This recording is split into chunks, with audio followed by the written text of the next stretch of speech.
I'm charging them for this, Frida. I'm charging them, though. Can we watch? Okay, you can watch. It's nothing you haven't heard. In what areas? 51 UFOs. What's happening down on the alien bases? Alien down underneath. Yeah. Last September I gave a lecture up at Rachel, Nevada, with Anthony Hilder, and of course Anthony was looking for certain information and asked me if I've ever been to, on the test site, and I had, but only on various different particular projects. They were small projects, but not for any extended period. It's 3 weeks now, maybe a month, at intervals. But they were all on specific projects, not necessarily to do with flying saucers. There were some questions on the tunnels out there at the test site, and they questioned me whether I had been in tunnels, and I had been in tunnels. As far as the nuclear aspect is concerned, they have built tunnels for testing of various devices in certain mountains out there, and also they've drilled and exploded bombs, 2,000, 3,000, 4,000 feet below the desert floor.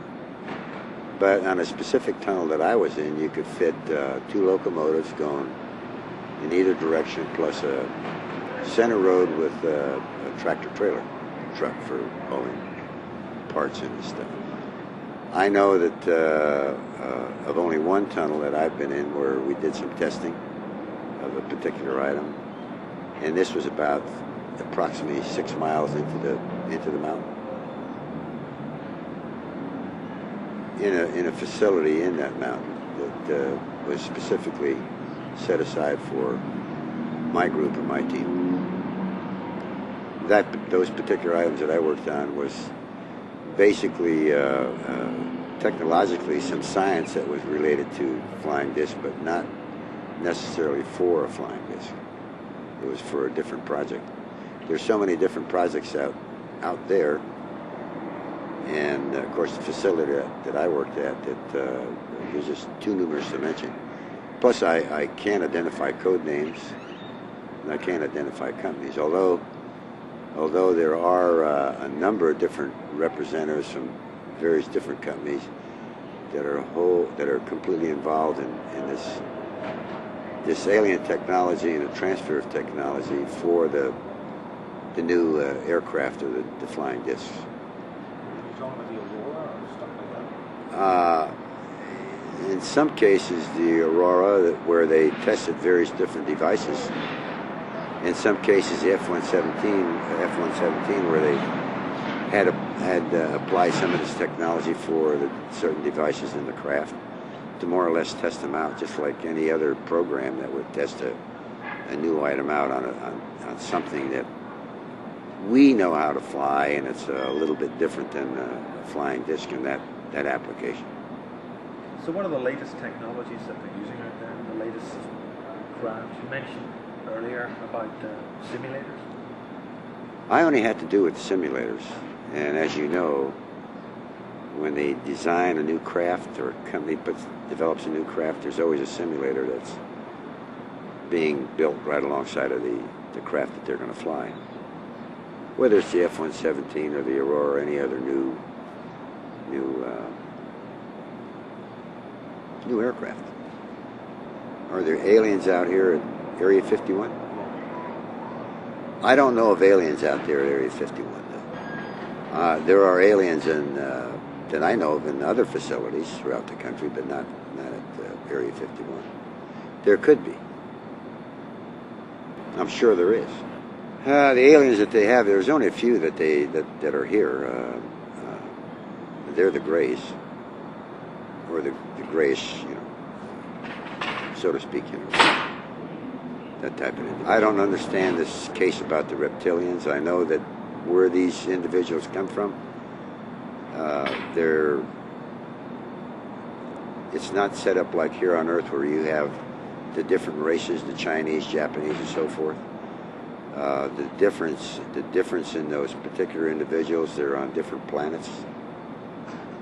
For example, you got in the Zeta Reticuli star system, there's a number of different planets. There's Harlequin, there's Dorado, there's many others. For example, those particular individuals that are on each one of those planets do a different thing. They're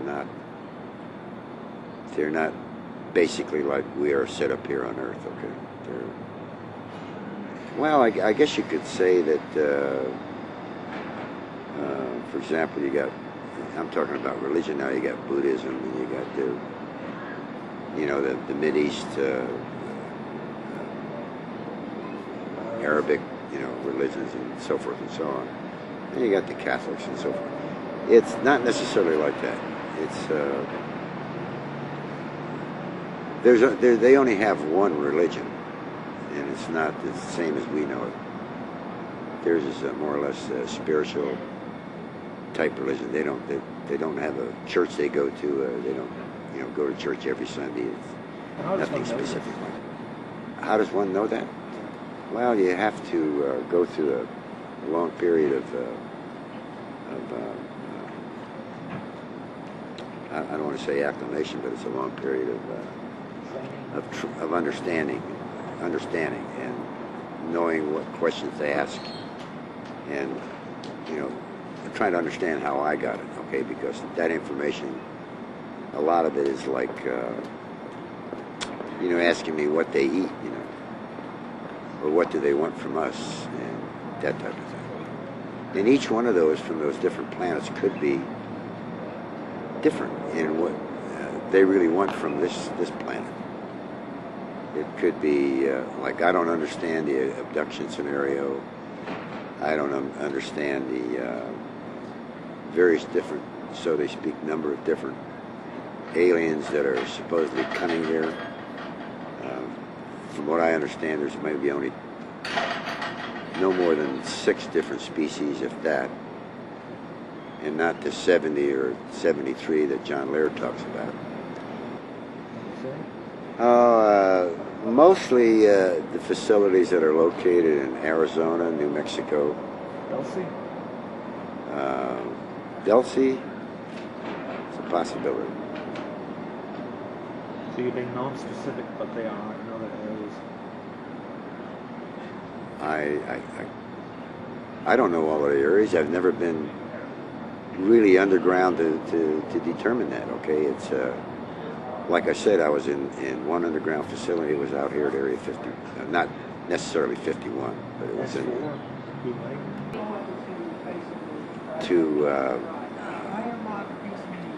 to really get to see an alien. Okay, if you, in the case where you've got the confidence level, that level of security, it takes like many years. It takes several years before you're even cleared to even get to that point. If you got a Q classification, you may get a certain level. You may go up to say 10 above Q, or you may go to 20, depending on the area or what your involvement is. Okay, and how much they trust you. And say these security people that assigned particularly to him to monitor him, and that's the way they work it. They got security agents that are yours forever, and they monitor you and they put the reports in on you. It's not like this guy one day, this guy. It's not that way. So they know how you work, how you think. Sure. Well, thanks very much. Have a happy Christmas. You got it. That was a little bit.